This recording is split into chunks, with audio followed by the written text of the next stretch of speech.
right scene with regard to the increasing number of refugees coming over from occupied Kashmir? Yes, the number so far has reached about 3,000 or 4,000 people, or 4,000 people.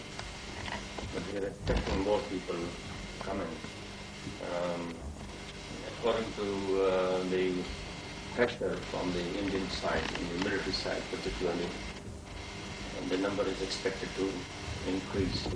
The reports which we have been getting so far, and the efforts that we've been making to ask them to exercise the strain for coming over here.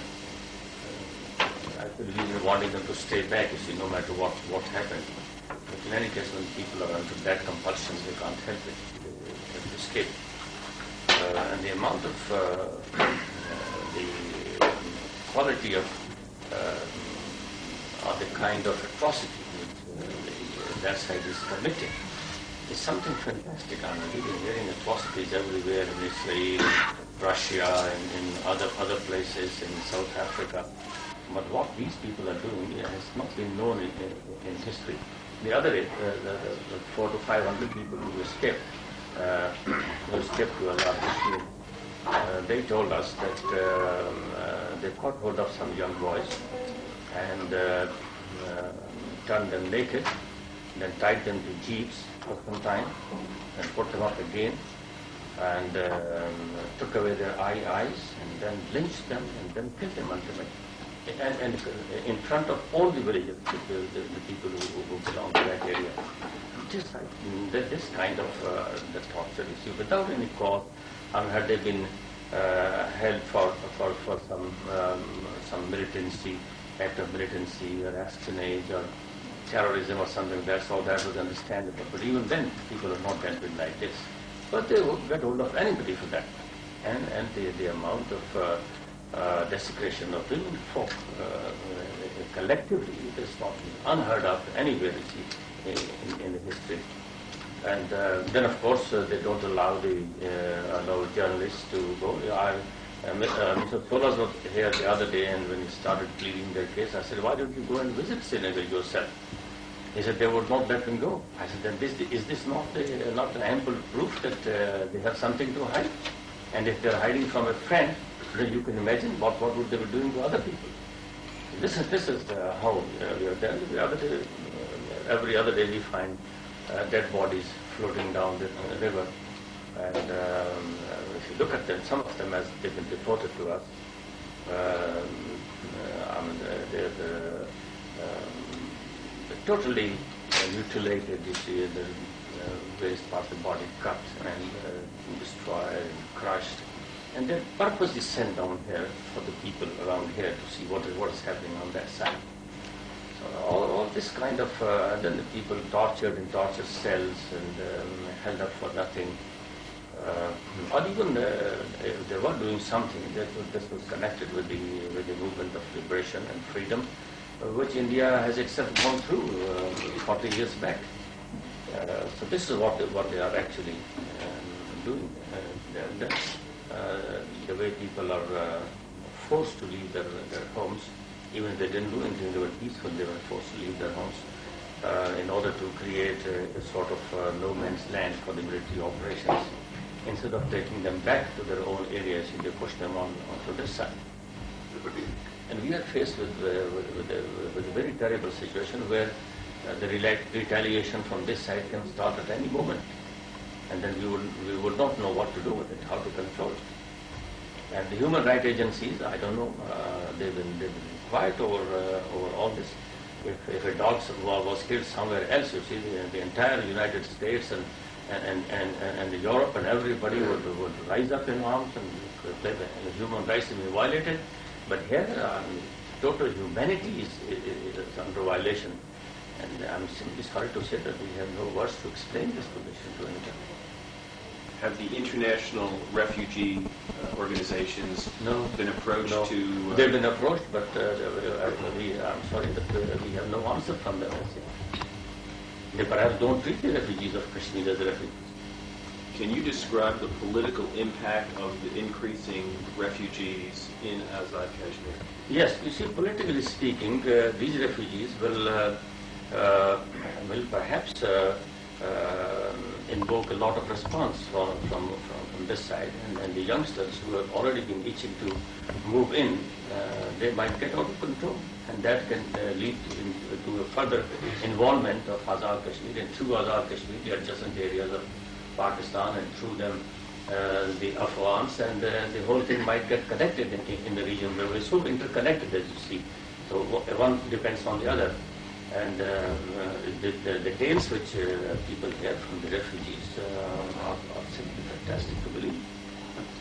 How does the change of the government in Pakistan alter the status of the refugees or the policy of either the government of Pakistan or Azad Kashmir? Well, we are expecting better treatment to refugees from the present government. You see, we've been associated with them all together in one lot.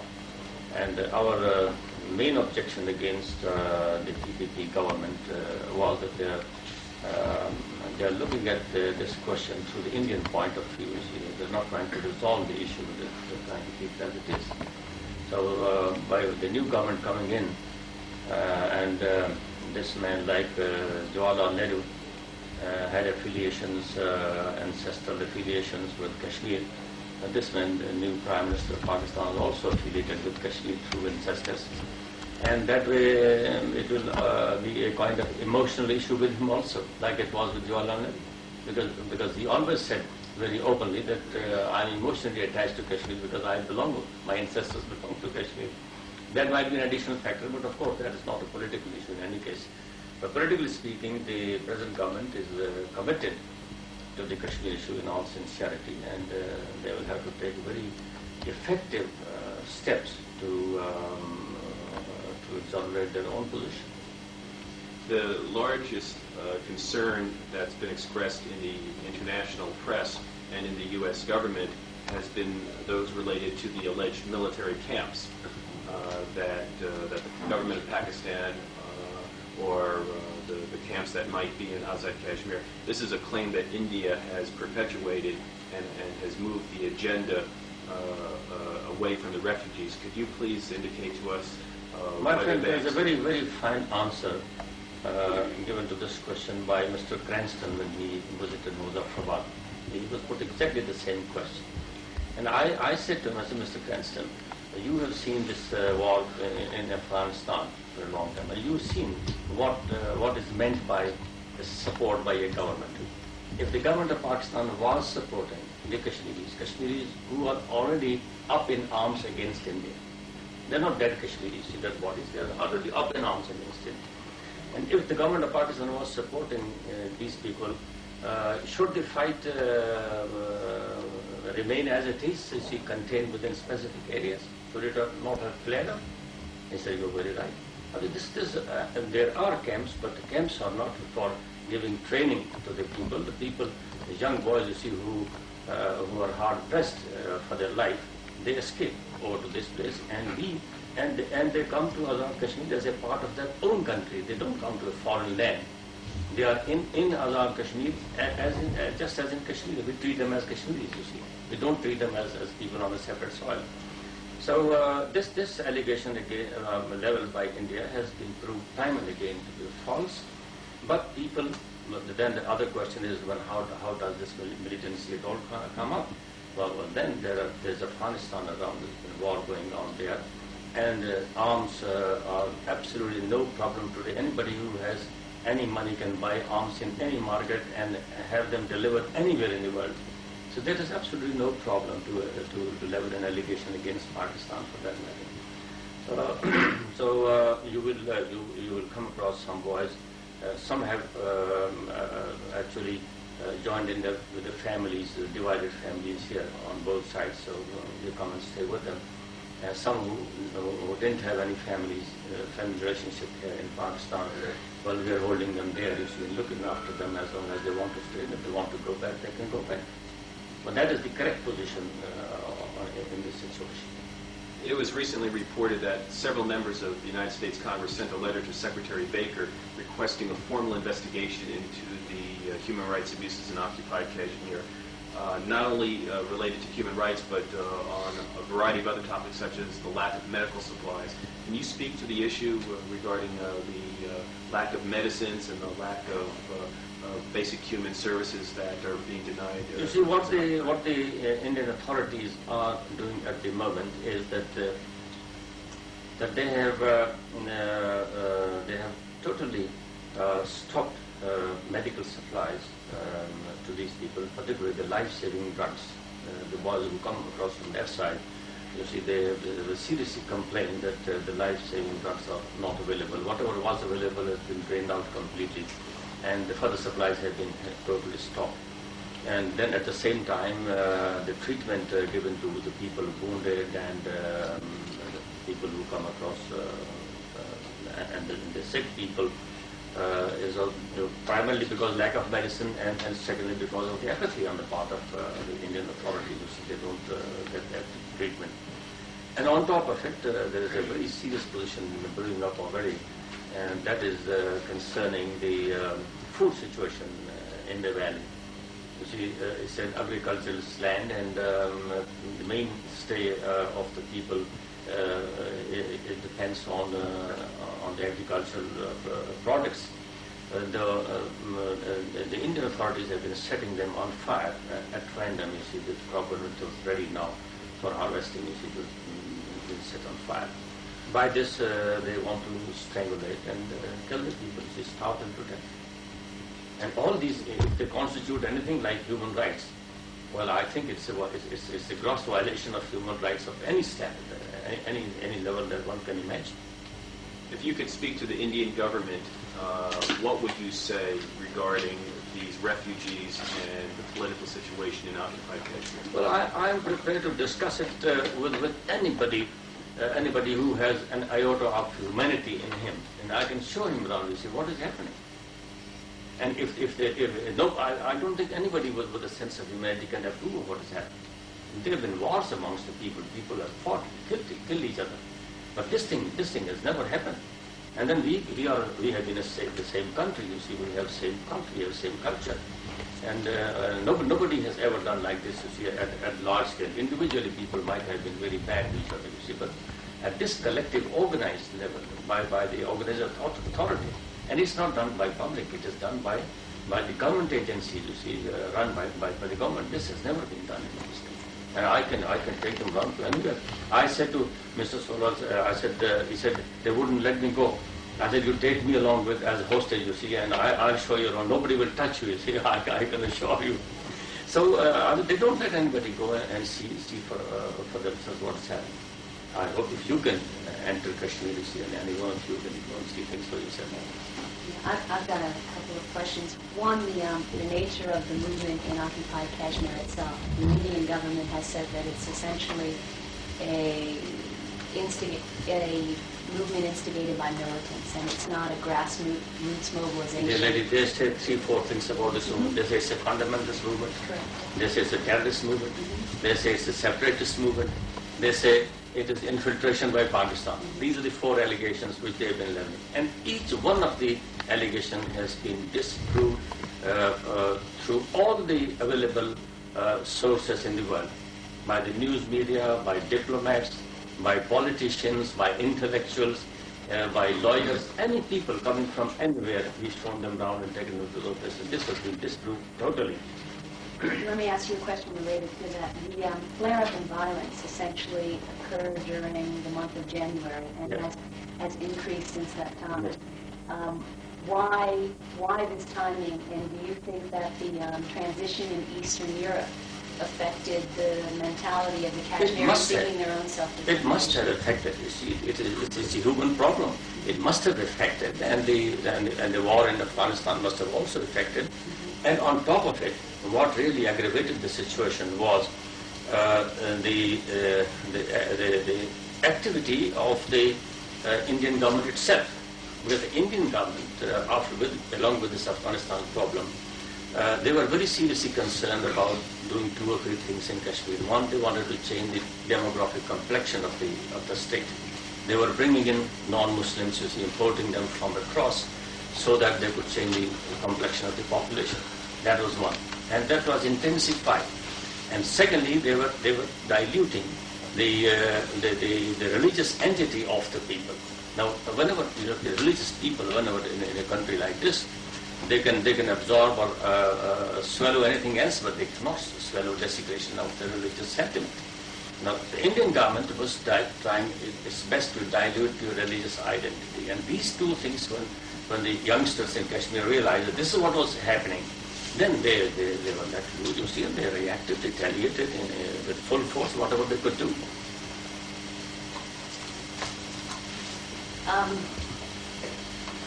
One question just focusing on the solution. The international community seems unwilling to touch this issue because they fear a flare-up. If you kindly repeat your question. The international community. Excuse me, would you mind just keeping your glasses on just for the television, because it won't to edit properly otherwise? Yeah, thanks. Sorry. The international community, the United States including, seems unwilling to address this issue from a conflict resolution perspective because they fear a war between India and Pakistan. So people are looking for solutions. There's obviously a human rights situation that needs to be addressed in Indian-occupied Kashmir, and a real issue, the right to self-determination, that has to be addressed as well.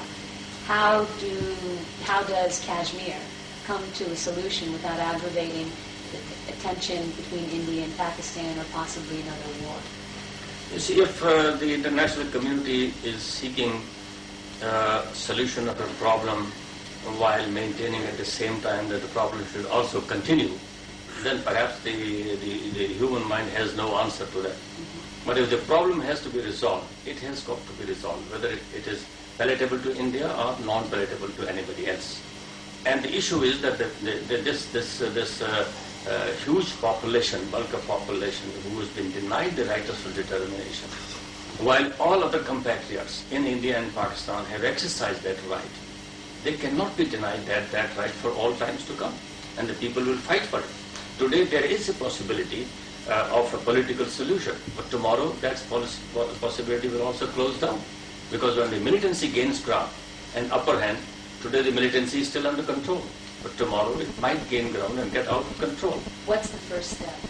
The first step should be to ask India to come to its senses, to realize that they are driving the situation to a military option, and military option does not suit either India or Pakistan. Both the countries will be destroyed, and some other third country will have to intervene and come in. And who should be at that table in those discussions? At the table, primarily the Kashmiris first. This I suggested to Mr. Solas and Cranston and George Stevenson when they came here. I told them that leave it to Kashmiris from both sides of the ceasefire line. Let them meet in Saudi Arabia or elsewhere, anywhere outside on a neutral ground, and let them think for themselves what can they do and how the issue should be resolved. That should be the Prime Minister. It's not the India and Pakistan, only the 2 countries who can resolve this issue. It is the Kashmiris themselves who have taken up arms. Unless they resolve the issue is not going to be resolved. Do you see a role for the superpowers in this, or do you not see them as part of the solution? Well, superpowers will have to be dragged in, because India has been their very sweet baby, and they would not like her to be disturbed, particularly people like Solas, who've spoken like Indianized Americans. I'm sorry to say this, but this is what I have to say. If I didn't say it, I would be doing wrong to myself. And if these people don't feel concerned today, they will feel concerned tomorrow. And we are leading towards a military option. I must tell you this. Other people perhaps would not say this, but I see things moving in that direction. And when we move to a military option, then perhaps all the superpowers will be concerned. They will feel very much concerned about it. We're very happy. Thank you very much. Just before you move, I just have one question to ask. Yes, please. If I may, sir. You said you feel it's moving towards a military option. Yes. What kind of timetable do you For the liberation of the Jammu and Kashmir state. And according to us, or according to the internationally conceded choice to be exercised by the people of Kashmir. Unless the state exceeds what Pakistan, our struggle will continue. Now, after a ceasefire, that's about 15 months fight, which resulted in liberating about one-third of the Jammu and Kashmir state. We have continued to struggle politically, but unfortunately, all efforts from time to time failed, and they were defeated by the Indian intransigence and their refusal to agree to any of the proposals, whether they came from the international forces or from Pakistan or from India itself. I mean, the proposals which India itself made from time to time, she backed out of it and refused to implement it. In the meantime, the Indian authorities have been very seriously concerned to plan a total assimilation of the Muslim society in India and a complete merger of the Jammu and Kashmir state. For that, they legislated from time to time and made Kashmir a part of the Indian constitution. Gradually, of course, stage by stage, they managed this. The people of Kashmir ultimately were confronted with the final position of where their demographic complexion was changing fast, and the religious identity was being diluted. Simultaneously, the Afghan movement was also going on, and the unification of Germany and what happened in Russia and elsewhere. So all these movements also had their effect on Kashmiris, with the result that they started taking up arms against the occupation forces, and the movement is now where it is. At the moment, I, for example, myself, I've been trying all the time to work out a political solution for the implementation of UN resolutions from time to time over Kashmir. But what the Indian authorities are doing in Kashmir seems to be working against that current, and it is sealing off the possibilities of a political solution. It's not totally sealed off as yet, but it is moving towards that end. And that might lead to an ultimate military showdown, be it at the local level or at a wider level. So that is how we've been struggling in a nutshell. Thank you. Do you solely push towards a political end? Do you have any support for those who are taking more direct action? You see, we've been supported, in fact, everybody, whether somebody has the moral courage to admit it or not. But people that we have met so far at different international forums, everybody has said that Kashmir is a disputed territory and it needs to be resolved. But the grouping in the geopolitical atmosphere is so stupid from that point of view that it is oblivious of any rational and reasonable attitude. The people admit in their private meetings that India is at fault, she is in the wrong, but they don't have the courage to say this to the Indian government, say it publicly. But I think with the passage of time, of late, of course, particularly of late, there has been quite a visible change in this attitude. People in the United States, in the UK, and other Western countries have been though with a suppressed voice, but they've been voicing the presence of the issue and the need for its resolution, unless it damages the entire world peace or cause a new situation in the region itself. So that way, and we are trying to enhance our efforts at the national and international level, the international community, for the public opinion,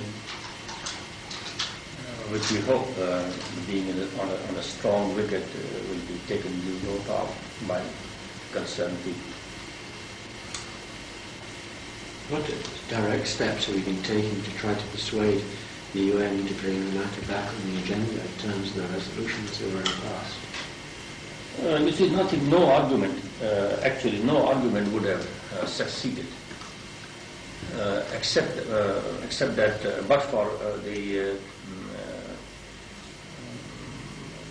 mass killings in Kashmir itself and the atrocities that was being committed by, and the resistance movement, as I call it, by the Kashmiris themselves. Now, because of them, people have now started trying to find out what is happening and who is responsible for it. And India is on a very weak wicket in that respect. For example, when Mr. Solas was here, who is notoriously known for his Indian leanings, even he could not defend the Indians. I said, Mr. Solas, why don't you go and visit Srinagar yourself and see things? He said, Indians tell me that I will have to be guarded by so many hundred security men. I said, you take me along with you as a hostage and nobody will raise a finger on you. I said, this is a very flimsy argument advanced by the Indians. So I said, you send people, unknown people from the United States and elsewhere, let them go and see things. So they will tell you what India is doing with the human rights and liberties and freedom that she has been championing so far, and democracy, she's been talking about democracy. The world thinks perhaps she is the only democratic country. But you will see for yourself what the democracy is suffering from in Kashmir. So they don't allow the news media people, they don't allow diplomats, they don't allow human rights people, they don't allow international amnesty, they don't allow Red Cross, they allow nobody in Kashmir. And yet people find it convenient to defend India. But they know it's a very weak position that they're defending. So with the change of the government in Pakistan, I'm expecting that the responsibilities which devolve on the government of Pakistan as such, there are responsibilities which devolve on us as Kashmiris. There are responsibilities which devolve on India and Pakistan. India is executing its responsibilities by executing the people of Kashmir. But the government of Pakistan also has a responsibility towards it. And I'm sure the present government will be so hard-pressed, and even otherwise by faith, they should be able to tackle the issue with all seriousness, which the previous government didn't do, and perhaps they couldn't do it. For that matter, I think the international media will have to be geared up, and the diplomatic initiative will need to be taken. Will you ask the government to bring this directly up again with the Security Council? Yes, not only that, but I'm asking the government of Pakistan to sever all relations, diplomatic, cultural, economic, with India, and also ask the Muslim countries, particularly in the Middle East, who consume 80% of the Indian exports, to put a ban on this relationship, and of course taking it to the Security Council and to the OIC and other international forums where it will be necessary.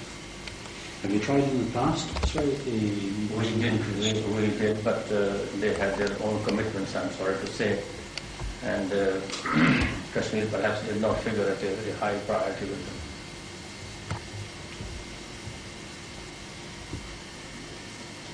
That was one of the causes which led to Benazir's defeat, that people in Pakistan were not convinced of the Kashmir policy.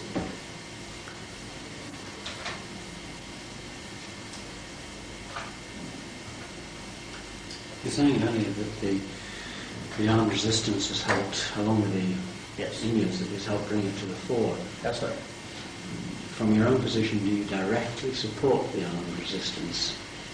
See, we cannot rule it out, but I personally have not lent any support to the armed resistance as yet.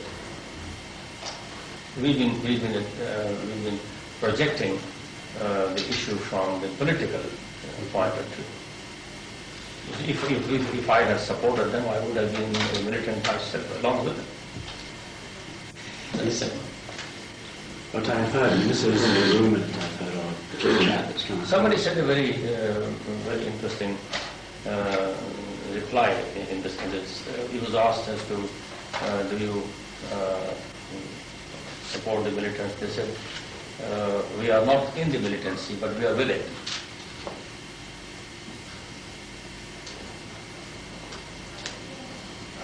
To say, I've heard, it was both early in the summer when I came, but also since I've come back, the rumour, shall I say, that young men are coming over, being trained by the Afghans and going back.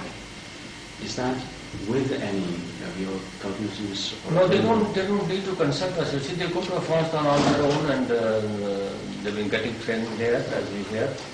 I mean, they have not come to me for that matter, but I know for sure that they've been going over to big numbers to Afghanistan, getting training, even armament from there. But from your own office, official point of view, you have not been doing anything to supply training and material? No. We've been giving them the protection, looking after them on the humanitarian basis, and if anybody wanted to go back, we will not stop them going back. That was the maximum way that I would very much like to give them training and weapons if I could. In fact, we are also bogged down in a position that we can't do it. Well, in fact, so far, our own youngsters belonging to Azad Kashmir, who are basically militants, even they've been asked by us to exercise this training, you see, and not to go away and join them in big numbers.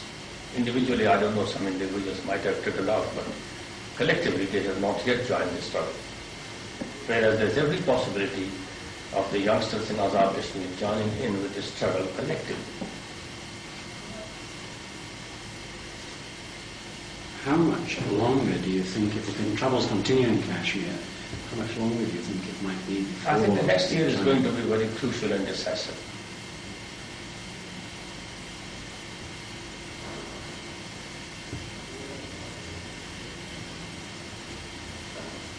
The very change of government in Pakistan must have supplied tremendous incentive and support and encouragement to the people in Kashmir on both sides of the ceasefire.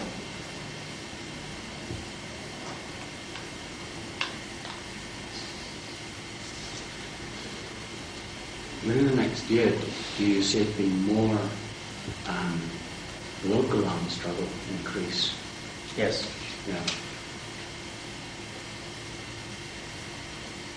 How do you break the possibility of the armed struggle expanding out into a more general dispute? Quite possible. You see, we are being left with only two options today, three options. One is that we sit and watch Kashmiris being totally annihilated. That's one. Number two is a military intervention. Number three is a very effective diplomatic and economic initiative against India. The choice is not very wide now, it's quite limited. Any one failing will lead to another.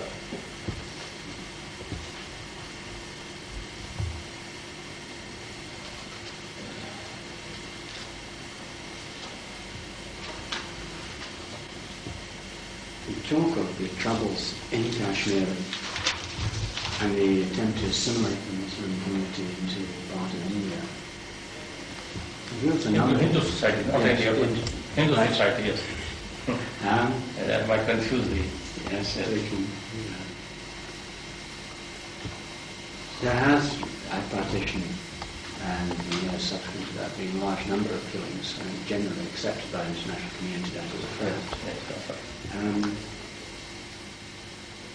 how far do you see India as trying to not just assimilate, but to practice some form of genocide? Is that too strong a word, do you think, to describe their intentions? No, absolutely. Genocide is, see, in the Hindu community, the Hindu leadership in India has carried on with a plan, limited, of course, genocide all along these 40 years. They've never spared any effort, but it has been planned, systematic, and gradual. That's what they're going to do. And simultaneously try to assimilate the Muslim culture and religion and the individuals into the Hindu culture, which perhaps did not work very much. While at one place they encouraged intermarriages between Muslim girls and Hindu boys, it had its own equal and opposite reaction in the Hindu girls getting married to Muslim boys. So it didn't work either. And then, of course, you see they're diluting the dilution process also did not work because the Muslims scrupulously and religiously maintained the religious education, which was denied to the Muslim boys in schools and colleges. It was taken up by the Muslim scholars, otherwise to other channels in India. So that also didn't work. It is like running into desperation, like Russians did, you see, when they found that they could not control the religious sentiment and the freedom sentiment of the Afghanis. They attacked physically, brought in their troops. This is exactly what is happening in Kashmir. The Indians, all efforts by India in these 40 years, they've totally failed. And now they've resorted to killing the people at large scale. Can you see at all the point of view that India may put forward, I say may put forward, that they see it as a foreign Muslim threat up on their northwestern border, as a concern to them? You see, if you make it a concern, it does become a concern. But otherwise, after the partition, the Muslim areas should have allowed to exercise their own religious practices, and the non-Muslim areas theirs. But unfortunately, the Indian authorities perhaps see a danger in everything, particularly in the emergence of the Muslim society. And that you can't help. It's an international phenomenon. Nobody can stop it. Russians tried to stop it, and they fell into the trap for the same account. Same is going to happen in India. Do you see that might be that India may consider as a genuine concern? I know I take your point that they are raising it themselves, but to the government is such a mixed society. Yes, but they can't help it. You see, the untouchables are either going to stay as untouchables or they're going to be merged in the Muslim society. And they're in millions. They're not hundreds of thousands, they're in millions. The Sikhs cannot be assimilated by the Hindu society. They will stay a separate entity. The people in the south, Tamils and others, they have also refused to be assimilated. So it's no use trying only against the Muslims. The Indian rulers must find another way out. And I think if they had normalized their relationship with Pakistan by resolving the Kashmir issue, India would be more protected inside than it is today by fighting against Pakistan for the sake of the emergence of Muslim society. Nobody is going to attack India for the sake of Muslim society. Militarily, of course. Otherwise, culturally, people will keep changing religions and accepting this and leaving that. You see, that will go on, and nobody can predict what is going to happen ultimately. According to the Quranic version, as against the proverbial philosophy of might is right, Quran says that only those will survive who have been beneficial. Survival of the beneficial has been given by Quran. So whosoever is beneficial to the human society will survive, whether it is Hindu or a Muslim or a Christian or a Jew or somebody else. If you personally could talk to the Indians now, on a diplomatic level, Yes. what would you recommend them to do? Incidentally, a couple of weeks back, Mr. Kausar Niazi went to India. He was invited by a religious society somewhere in the south, and he had an opportunity to meet the Indian leaders also. Before going there, he came to me and asked me exactly the same question. He said, "What would you, if you were to go there, what would you say to the Indian leaders?" I said, "I would tell them that they have been misled by a merely fabricated concept of myself and people like me being opposed to the Indian unity and its solidarity. We are not opposed to India. We are opposed to the Indian policy which runs counter to Pakistan. If they give it up, I would be contented to stay where I am. I might be helpful in maintaining their solidarity if it was in danger." So if that basic intent and the wrong concept is removed, there perhaps will be no tension between India and Pakistan. And both the countries together can mobilize their resources, and they could be more beneficial for the world order, if not more, at least in the region.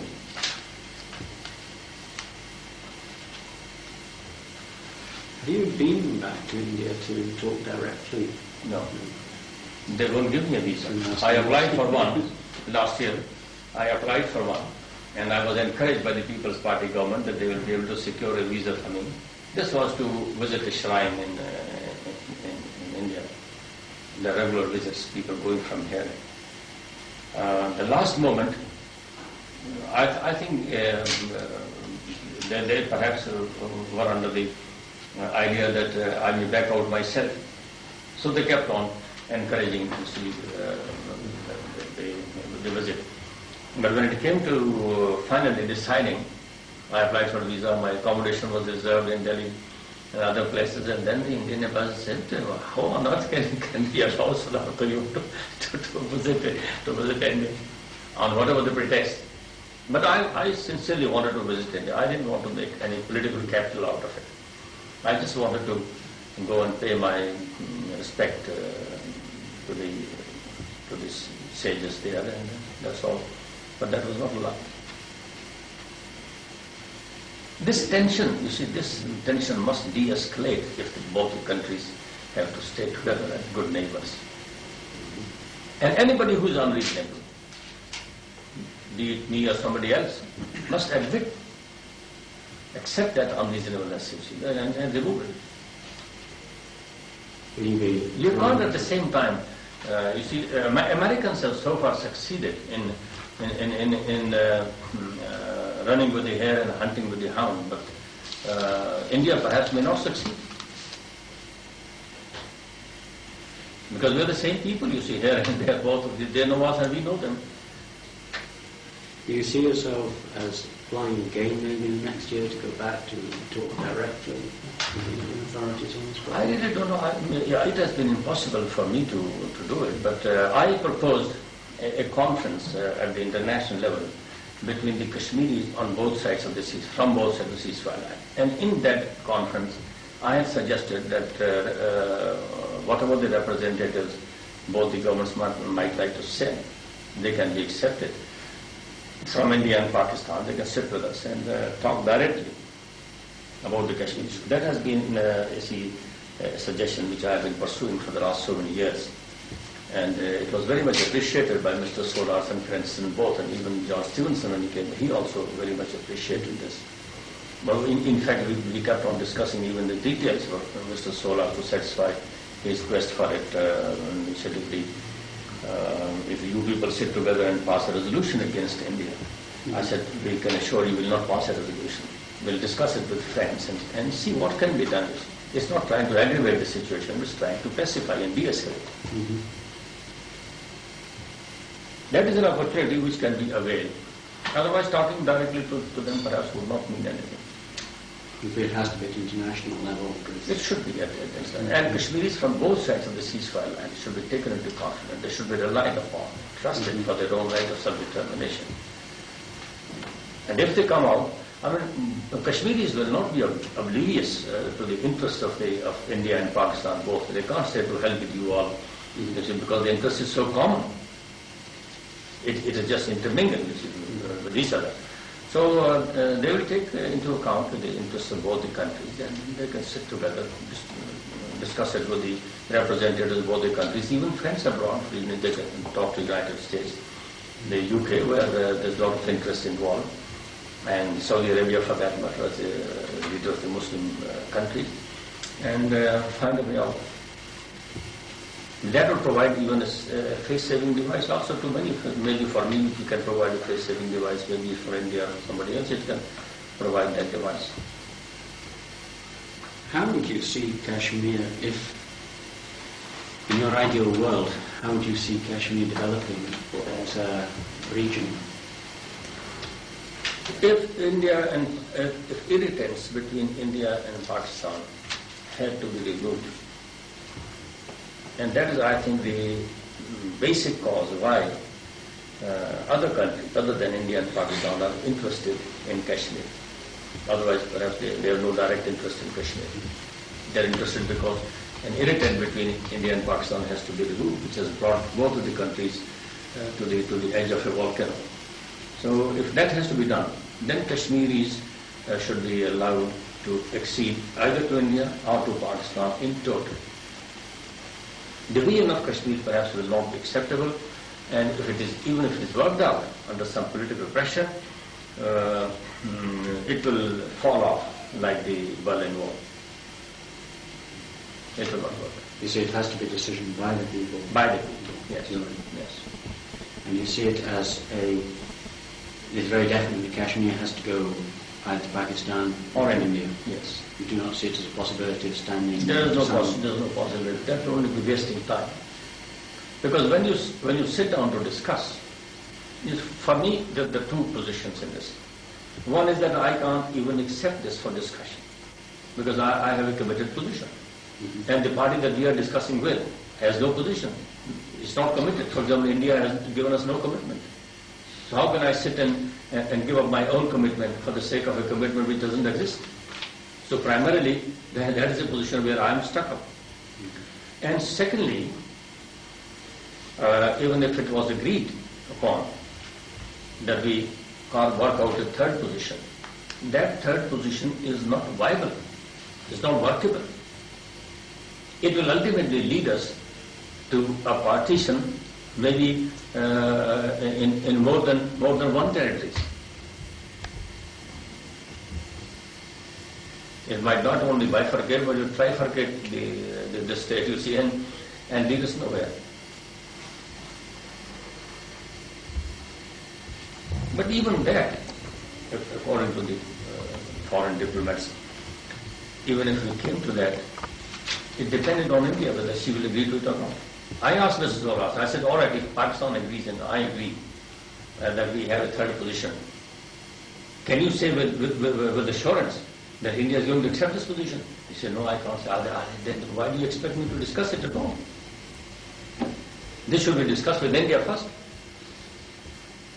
Why put us in the wrong for nothing? I think not so much trying to put you in a wrong way asking such questions, but trying to see all possible ways of... No, but Mr. Soros and Cranston, the people with different responsibilities. Oh, yes. I mean, before asking me that whether I'll accept this position or not, and then knowing the situation as they do, I mean, they're not people unaware of what is happening. So knowing the position, they should have asked India first.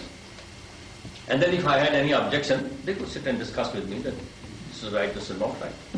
But if I, without any assurance from Indian side, agree to depart from my position, then I lose everything for nothing, for no gain.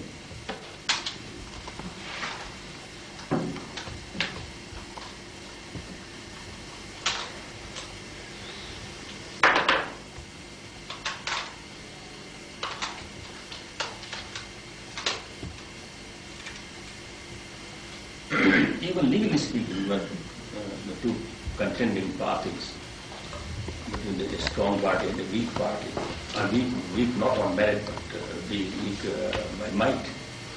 You see, if the weaker party suggests a change in the position, you lose the case automatically. So I don't want to put myself into that position. Yes, I think some of the queries you may face on that are that in the West, in Europe particularly, we have seen unilateral moves from both the West and Russia's side on arms cuts, which has surprised everybody that one can come forward with a new idea without apparently losing face, in fact, by gaining credit. You see no benefit in that, no possibility. There you were in a position, for example, Russia was in a position to give something to the United States. If she was not in a position, she wouldn't make a suggestion.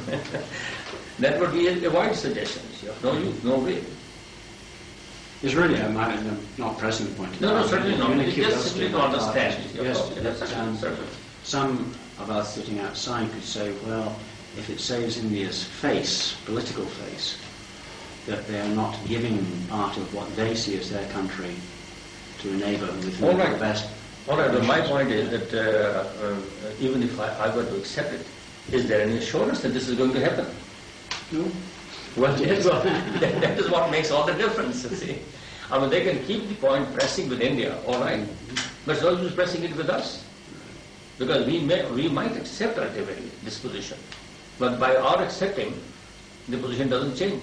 India will come out and say they've accepted a defeat, they've given up their position, so the matter is over. That's what Mr. Cranston said, you see.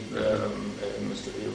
Oakley was also accompanying him. He said, after hearing this argument, he said, Sardar Qayyum was very right.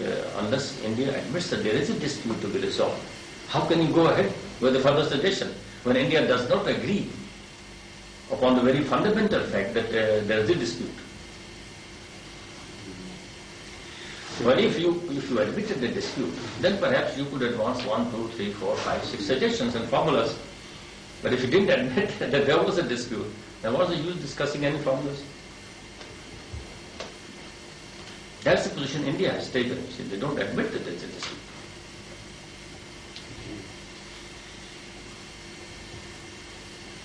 In real terms, do you see India being at all prepared to hand over what must be one of their most well-known areas, well-known in the West? Kashmir is a name that is known in the West as perhaps no other part of India. Do you really? But I tell you that I tell you honestly, it might be a little emotional on my part to say this, but I look at it from a purely mathematical point of view, and I'm absolutely confident that we will make it impossible for India to stay in Kashmir. If it could be made impossible for the United States to stay in Vietnam and for Russia to stay in Afghanistan, why not Kashmir? India is not a bigger power than the United States and Russia. So you also have to get up. Maybe after a lot of bloodshed and after a position where there will be no backing out. And it might stake the very security and integrity of both the countries. But this will have to be done.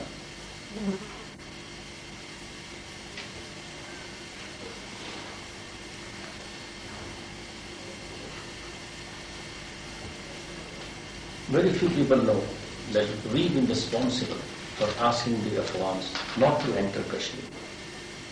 But tomorrow it might be impossible.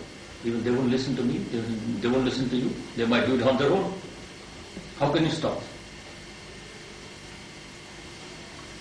The youngsters in Azad Kashmir, they've been itching to go and join in this struggle. But we try to educate them that let's not aggravate the position. Let's not increase the involvements. Even otherwise, the youngsters who will not find a job, they'll find it easy to go and join the struggle anywhere in the world. Why not next door? Jihad is a tenet of Islam. That's what I was going to ask, as I understood that right. Yes. Is there any, I know this is more straight religious side than politics in the discussion, but if the Afghans were able to make their movement into a, if I have the term right, into a holy war, into a purely Muslim fight against defending their own faith against the Russians. Is there any such formality or possibility of formality? Excuse me for expressing this incorrectly, but as I would say, there's been no such thing so far. The Hindus and Muslims have lived amicably, except the militants. You see, there's a militant area in Kashmir, on the other side of the ceasefire line, who have been very much opposed to any movement of freedom in Kashmir. But short of that, the people have lived together amicably for years, and they still have respect for each other even after this movement on both sides has taken place. So there's no such thing, no formality as yet. Although the Muslims in Kashmir have tried to protect their identity positively, not at the cost of others. That's what they have done. It's a very, very good sign, you see, in Kashmir. Otherwise, on the subcontinent, there will be killings and massacres and genocide of the community, between the two communities. But here in Kashmir, we didn't have anything like that so far. People have propagated and preached and projected just their own point of view, not anything against the others. Would you wish to see it come to that, or do you support? I support this movement purely from the point of view that everybody on the subcontinent was allowed to exercise right of self-determination, except the Kashmiris. So we try to keep it to that position. So we don't want to mix it up with fundamentalism or terrorism or separatism or intervention and nothing of that kind. We want to keep it where it started from. And this includes the non-Muslim and Muslim society equally.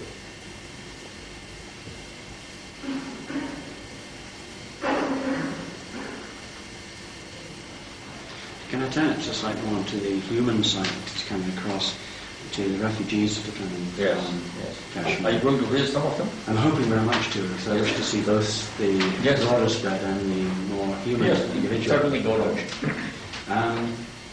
What do you have figures? I appreciate the difficulty of such assessments. Do you have figures the number of refugees across the border today? Yes, the number of refugees we are short, absolutely short. I cannot say mathematically that it is true to everyone, because people are, the divided families, if somebody trickles out from there alone, or with 1 or 2 persons, they go and settle with their own kith and kin. But otherwise, people who have crossed over and are staying with us, with the other Kashmir government, there are about 4,000 people so far. And there is one, that's the number that you are responsible for. We are responsible, but we are looking after them, yes. This excludes another few hundred young boys who cross over, stay with us in camps, and then they trickle off whenever they find it convenient. Are they the same ones that might trickle back? Yeah, they do that. Yes, they do that, yes. And we are expecting a lot of trickling in after the snowfall. Are you getting any form of international help for the cost of it? Absolutely no international help. And I've been asking the government of Pakistan to formally approach the international agencies for helping these refugees to be looked after. Do you have to go through the government? This is not something we can also approach them, but generally they want the government of Pakistan to be approached. Do you know if any international bodies have yet been approached, and to which ones? I think something has been moved. I'm not very sure at what level something has been moved. The people in the American Congress, some congressmen, have moved Mr. Baker, who has given instructions for a probe into the violation of human rights. And they've sent some people around meeting people and discussing with them to find out the kind of atrocities and the number of people involved. So when I was some years ago traveling down the west, I saw sometime in the Afghan refugees, the number of foreign agencies involved. Yes. Was quite impressive. That is not, they are doing that here. So far.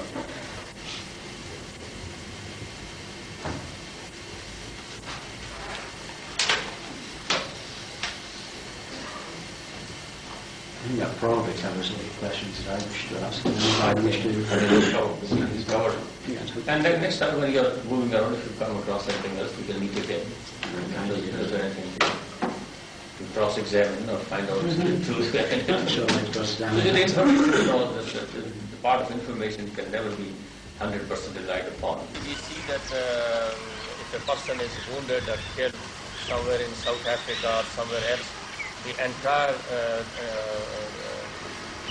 modern world, with its all sophistication and sophisticated knowledge, it rises up and even do and try and start shouting hoarse. But I think the amount of violation of human rights in Kashmir knows no bounds, and India has surpassed all previous knowledge and information about violation of human rights. They have desecrated women folk at such a large scale that it is simply shameful for any living soul on earth to hear about it. They have killed children at random and shot them in block en masse. They have committed arson of very high magnitude. At the same time, they have killed people, youngsters, at sight without any fault.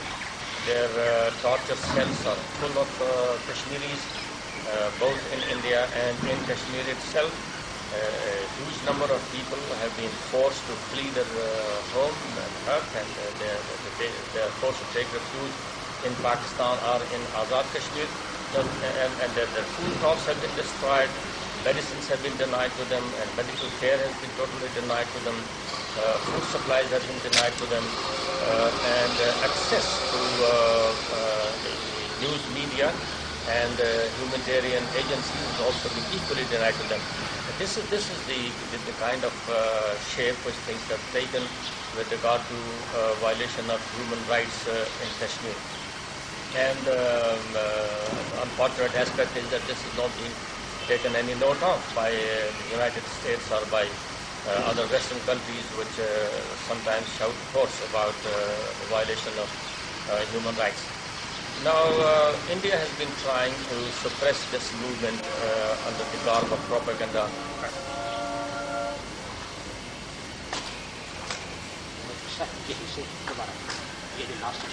Trying to suppress under the garb of India.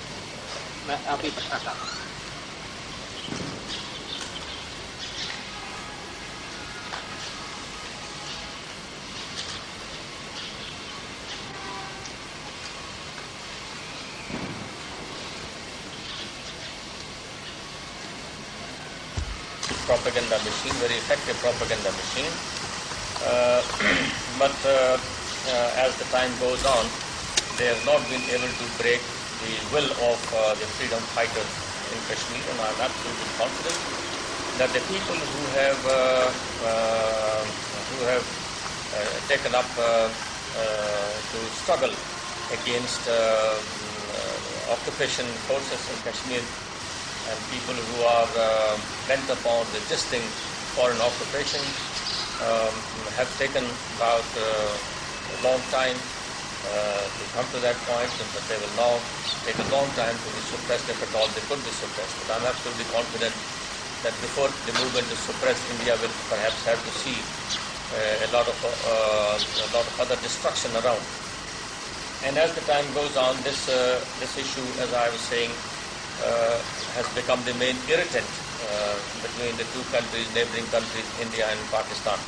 And all efforts made so far by Pakistan have failed, and there has been no response by India in this respect. Unless India responds positively to resolve the Kashmir issue, I'm afraid we will continue to be nearing the brink of a volcano which might erupt at any time and destroy the entire peace in the region, at least in the region, if not more.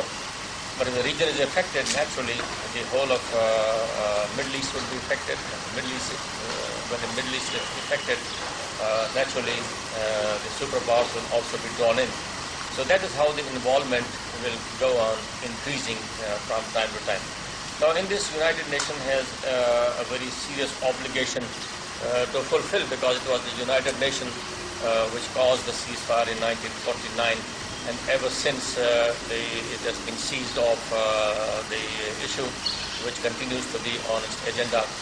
Some other agreements, like similar agreement and so on and so forth, have been also brought in, but those agreements which are in contravention to the internationally recognized position will not hold good, and Kashmiris who have not been associated with these agreements are very clear time and again that they are not a party to it, and therefore they hold no responsibility towards them. So thereby the government of Pakistan also has a very great responsibility, because the people of Kashmir who are being today meted out this kind of hideous and torturous treatment by Indian occupation forces so ruthlessly. They are equal citizens of Pakistan, like they are claimed to be citizens of India. They are simultaneously the citizens of Kashmir and citizens of Pakistan as well. And therefore, the government of Pakistan will continue to be hard pressed from time to time to make all desperate efforts, frantic efforts, to see that this issue is resolved, and particularly the atrocities being committed in India by India in Kashmir are stopped. The new government which has come in holds a very great responsibility to that effect, because they are also committed in this respect so openly and so vocally that there's no going back upon the point. This will certainly enhance, rather aggravate the situation, and the government of India, unless it will see a reason, and they are not obsessed with the idea, or they don't continue to be obsessed with the idea of separatist movement, which it is not in Kashmir. I'm sure unless they realize this fact, it will be difficult for any withdrawal from any side, and this will continue to take the position, to take the situation to a point of no return, and that will be very unfortunate both for India and the region as a whole. Now, for us Kashmiris, we have absolutely no way out, and we just cannot give in, we cannot compromise. And I see that if, as the time goes on, the involvement will become larger and bigger. Azad Kashmir might also be. कितने minute के बाद stop करना चाहिए? I see as the time goes on.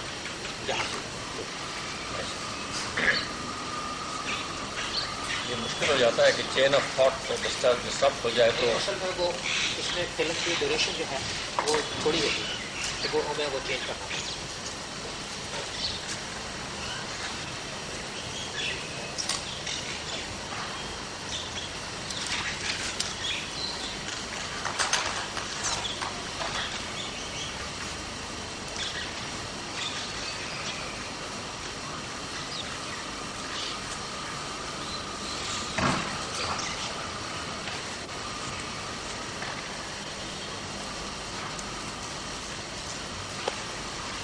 As the time goes on, I was saying that we will be nearing a point of no return, and that will be very unfortunate for India particularly, and for the region as a whole.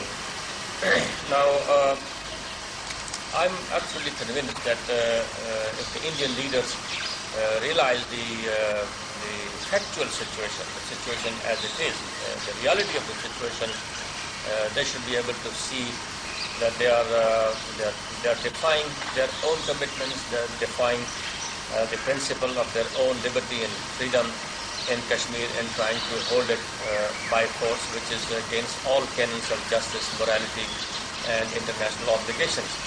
So, if they realize the actual situation, then perhaps it will not be difficult to resolve the issue, not only of the Kashmiris, but between India and Pakistan both. Resolution of normalization of relations between India and Pakistan is essential for the regional peace and for maybe the world peace at large. And that can only be secured by resolving the Kashmir issue in all its with all sincerity and in all respects that it needs to be resolved. Trying to find out excuses and trying to cause division of Kashmir. Nothing of this sort will be acceptable to Kashmiris, and if the Kashmiris don't accept a position, then perhaps irritation will continue.